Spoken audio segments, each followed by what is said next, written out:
Good evening, Houston, and welcome to the Night Train. I am telling you, this has been one heck of an evening and a turnaround. How are you? Now, the weather outside seems to be fairly decent. You know, if you're into cold weather, it's not that bad. At least there's not a strong wind anyway. There's a little bit on the nippy side, and at least I'm not in New York City or some of those other places where it's absolute. So, welcome to the Night Train. I'm NatalieJ, your host, and you're listening to 1430 AM KCOH Houston, Texas. Our website address is www.kcohradio.com. I don't know if it's out yet. Don't know. Anyway, my personal website is www.NatalieJTheNightTrain.com.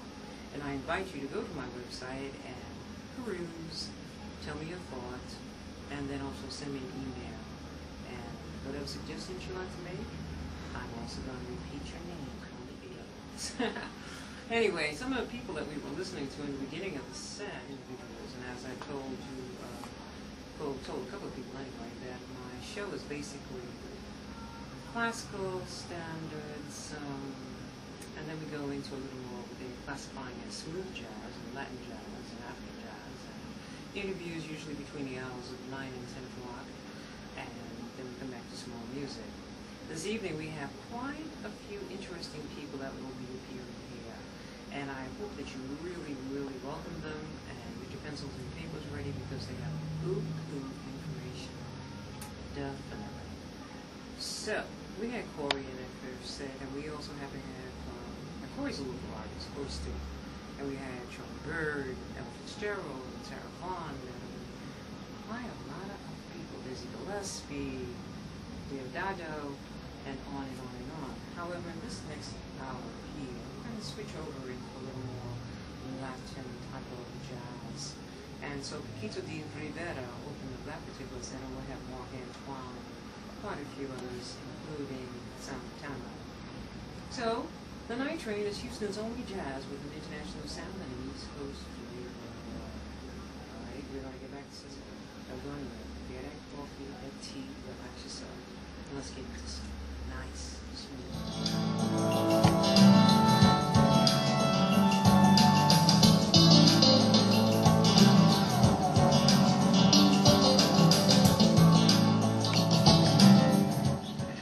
Or do you have a solution for the problem? I mean, people have to learn how to have their own style, own personality, own style, own individuality. And you can't teach that. They have to learn it on their own. And do you think that the parents have much of an influence in that area? They could, but most parents don't. Or do you think that parents are lacking in terms of attention towards their children? Yes, ma'am. Why do you think that is? Either they don't have time because of work, or someone just don't care. Any solutions? That seems to be a problem, huh? There seems to be no answers to the solution part, right? Okay, so that was your observation. Now, next time you come to the mic, you're going to have a solution for one or two of those, okay? Yes, ma'am. All right. Tell me a little bit more about this other person that you wanted to acknowledge. His name is Josh Mitchell. He's my brother, and I'm really proud of my brother Josh for making the Dean's List at Dillard University, which is a university in New Orleans which was recently hit by Hurricane Katrina. And he has really shown that he is a student athlete, not just an athlete, by making the Dean's List and excelling in basketball. I'm also proud of him because he's only a freshman and he's leading his Dillard team. All right. So he's inspirational for you? Yes, ma'am. For those who have never met William, he's about, how tall are you, William, 6'5"? Yes, ma'am. Little guy. A mere 6'5". Okay. And what are some of your aspirations? Besides being a journalist on my show. Go ahead. I'll stop messing with you. I plan to pursue my dream of playing basketball and take it through college and get my college education.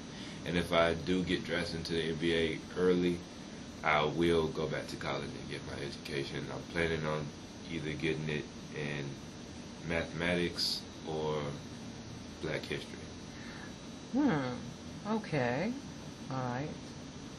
So, what makes you so unique that the sports scouts, the basketball scouts, are going to pursue you? Yeah. What's so unique about you, William? The things I can do that most people can't do that are my height, like dribble, and just the way that I'm able to get to the basket from outside so easily, instead of just having to stand down there and just turn around and be there. The way I can get to the basket, and the way that I can shoot the ball. So you're flexible? Yes, ma'am. And you're very agile?